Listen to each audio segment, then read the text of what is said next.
തിരുവനന്തപുരം മലയൻകീഴിൽ വൃദ്ധയെ ആക്രമിച്ച സംഭവം അട്ടിമറിക്കാൻ നീക്കം. വൃദ്ധയ്ക്ക് മാനസിക പ്രശ്നമുള്ളതായി വരുത്തി തീർക്കാനാണ് നീക്കം നടത്തുന്നത്. വൃദ്ധയെ ആശുപത്രിയിലേക്ക് മാറ്റാനാണ് വന്നതെന്നാണ് ചാരിറ്റി പ്രവർത്തകൻ ഷാലു പേയാടിന്റെയും മഹിളാ കോൺഗ്രസ് നേതാവ് അനിതയുടെയും പുതിയ വാദം. കഴിഞ്ഞ ദിവസമാണ് വൃദ്ധയെയും 3 കുട്ടികളെയും മഹിളാ കോൺഗ്രസ് നേതാവ് അനിതയുടെയും ചാരിറ്റി പ്രവർത്തകൻ ഷാലു പേയാടിന്റെ നേതൃത്വത്തിൽ വീട്ടിൽ നിന്ന് ഇറക്കിവിട്ടത്. വൃദ്ധയെ വഴിയിലിട്ട് വലിച്ചിഴച്ച ശേഷം ഇരുവരും ചേർന്ന് മർദ്ദിക്കുകയും ചെയ്തിരുന്നു.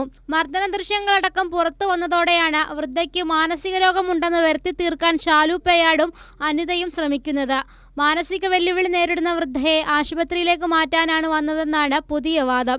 എന്നാൽ വീട് വെച്ച് നൽകാമെന്ന് പറഞ്ഞ് ചാരിറ്റി പ്രവർത്തകൻ ഷാലു പേയാട് പണം തട്ടിയെന്നും പരാതിയുണ്ട്. 2 മാസമായി മലയൻകീഴിലുള്ള മഹിളാ കോൺഗ്രസ് നേതാവ് അനിതയുടെ വീട്ടിലാണ് വൃദ്ധയും 3 കുഞ്ഞുങ്ങളും താമസിക്കുന്നത്. ഇവരെ സഹായിക്കുമെന്ന് വാഗ്ദാനം നൽകിയ ശേഷം ഇരുവരും ചേർന്ന് പറ്റിക്കുകയായിരുന്നുവെന്ന് നാട്ടുകാരും ആരോപിക്കുന്നു. കൈരളി ന്യൂസ്, തിരുവനന്തപുരം.